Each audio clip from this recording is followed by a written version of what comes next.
Gerbong-gerbong terlempar dari rel, terpelintir, dan bertumpuk satu sama lain. Jeritan panik dan tangis kesakitan memecah keheningan pagi itu.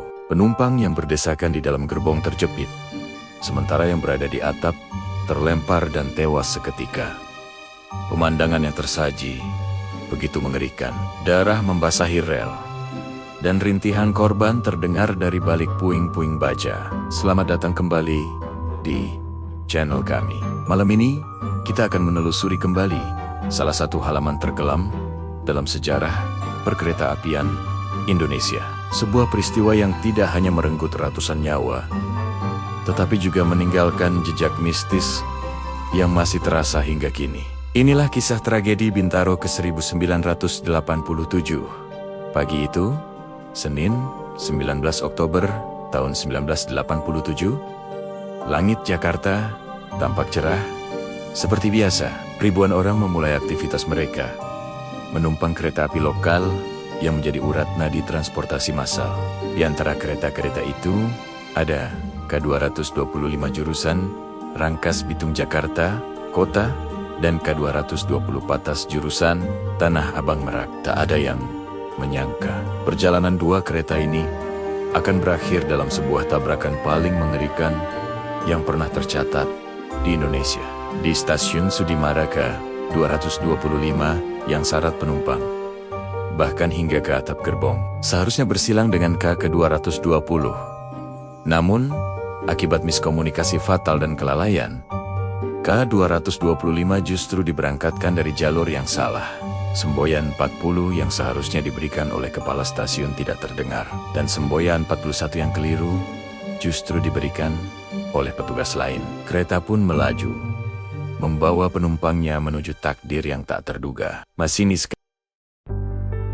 Slamet Suradio telah menerima sinyalaman untuk berangkat. Namun, ia merasa ada yang janggal. Ia bertanya berkali-kali, memastikan apakah jalur di depannya benar-benar aman. Setelah mendapat kepastian, meski dengan ragu, ia menarik tuas, dan lokomotif pun mulai bergerak maju.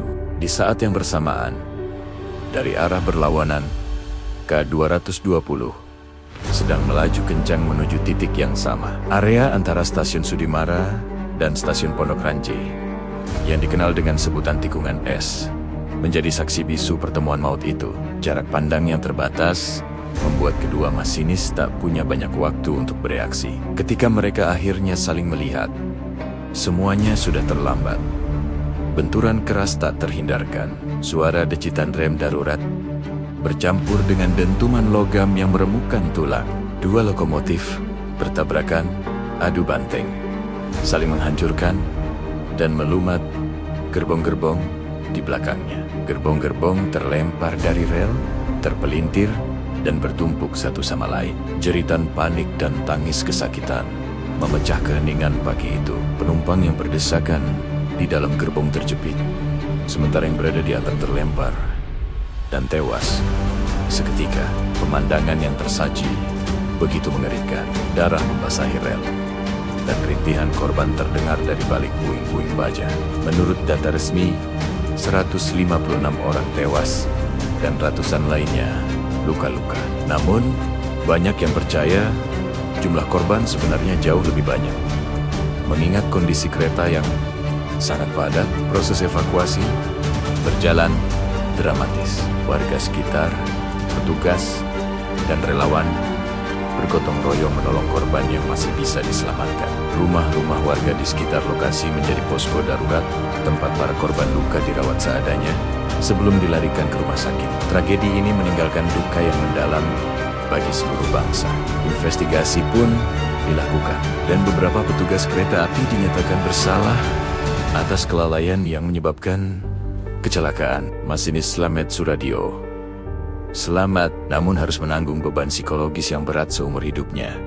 Bahkan, sempat mendekam di penjara. Kisah pilu para korban dan keluarga mereka menjadi bagian dari memori kolektif yang tak akan pernah terlupakan. Namun, kisah tragedi Bintaro tidak berhenti pada catatan sejarah dan air mata. Seiring berjalannya waktu, lokasi kecelakaan mulai diselimuti aura mistis. Banyak cerita dari mulut ke mulut yang berkembang di masyarakat sekitar, menambah lapisan horor pada tragedi kemanusiaan ini. Salah satu cerita yang paling sering terdengar adalah suara gaib yang muncul di malam hari. Warga yang tinggal di dekat rel kereta mengaku sering mendengar suara tangisan pilu, jeritan minta tolong, atau rintihan kesakitan yang seolah berasal dari masa lalu. Suara-suara ini biasanya terdengar di sekitar waktu kejadian, membuat bulu kuduk merinding bagi siapa saja yang mendengarnya. Beberapa orang bahkan mengklaim suara itu begitu jelas, seolah-olah tragedi itu sedang terjadi lagi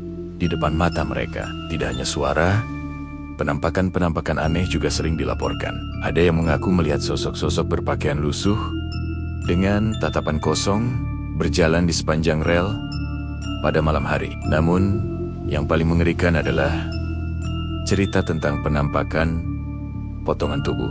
Konon, sering terlihat potongan kepala atau badan yang menggelinding atau merangkak di atas rel, seolah sedang mencari bagian tubuhnya yang hilang. Penampakan ini dipercaya sebagai arwah penasaran korban yang tubuhnya tidak utuh saat ditemukan. Dari sekian banyak legenda urban yang lahir dari tragedi ini, mungkin yang paling terkenal adalah kisah hantu Budek. Mitos ini bercerita tentang sosok gaib yang sering iseng pada orang-orang yang melintasi perlintasan kereta. Hantu ini dipercaya akan menutup telinga para pejalan kaki atau pengendara motor, membuat mereka menjadi budak sementara. Akibatnya, mereka tidak bisa mendengar suara klakson peringatan kereta yang akan lewat, yang berujung pada kecelakaan fatal. Legenda ini menjadi semacam peringatan bagi warga untuk selalu waspada saat melintasi rel di area tersebut. Selain itu, ada juga cerita tentang kereta hantu. Beberapa penjaga perlintasan atau warga mengaku pernah melihat kereta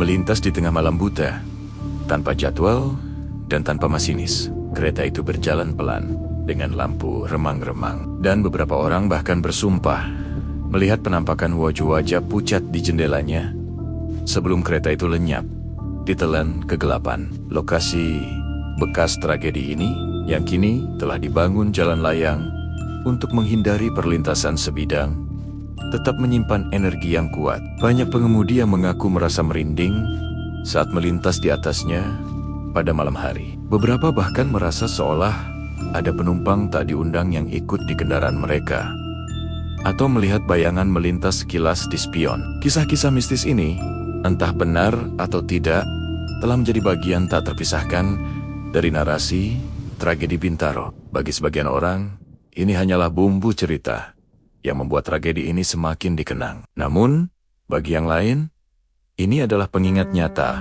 akan penderitaan dan energi kesedihan yang masih tertinggal di lokasi tersebut. Terlepas dari sisi mistisnya, yang terpenting adalah kita tidak pernah melupakan pelajaran berharga dari tragedi Bintaro 1987. Peristiwa ini adalah pengingat keras tentang betapa pentingnya keselamatan, disiplin, dan tanggung jawab dalam sistem transportasi publik. Ratusan nyawa yang hilang adalah harga yang terlalu mahal untuk sebuah kelalaian. Hari ini, ketika kita melintasi area Bintaro, mungkin kita bisa sejenak berhenti dan mengirimkan doa untuk arwah para korban. Semoga mereka semua beristirahat dengan tenang, dan semoga tragedi serupa tidak akan pernah terulang lagi di negeri ini. Kisah mereka, baik yang tragis maupun yang mistis, akan selalu menjadi bagian dari sejarah yang mengingatkan kita untuk selalu menjadi lebih baik.